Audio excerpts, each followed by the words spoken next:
بسم اللہ الرحمن الرحیم۔ خود کفار قریش کی چشمدید شہادتیں۔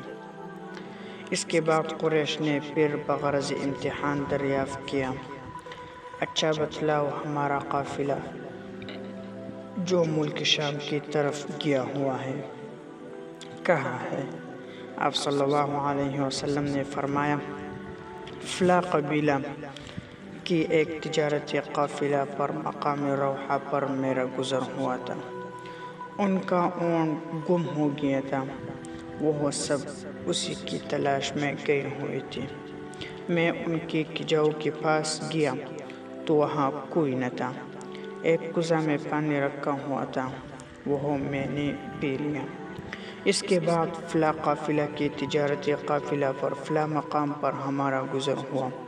جب براق اس کے قریب ہوا تو اونٹ دہشت سے ادھر ادھر بھاگنے لگے، اور ان میں ایک سرخ اونٹ تھا جس پر 2 خردوار کون سیاہ اور سفید تھے، اور وہ بے ہوش ہو کر گر گیا تھا۔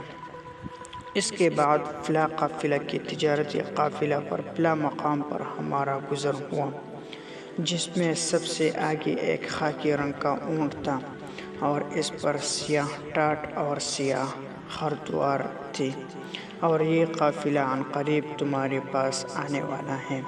لوگوں نے دریافت کیا کہ کب تک؟ آپ صلی اللہ علیہ وسلم نے فرمایا کہ بدھ کے روز تک آ جائے گا۔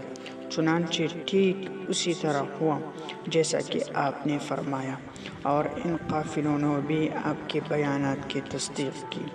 جب قریش پر خدا کی حجت تمام ہو گئی اور آپ صلی اللہ علیہ وسلم محیر العقول کے سفر کی خود ان کی قوم نے شہادت دی، تو آپ نے معاندین کے لیے اس کے سوا کوئی راستہ باقی نہیں رہا کہ آپ صلی اللہ علیہ وسلم کے اس سفر کو سحر اور آپ صلی اللہ علیہ وسلم کو معاذ اللہ جادوگر کہہ کر کھڑے ہو گئے۔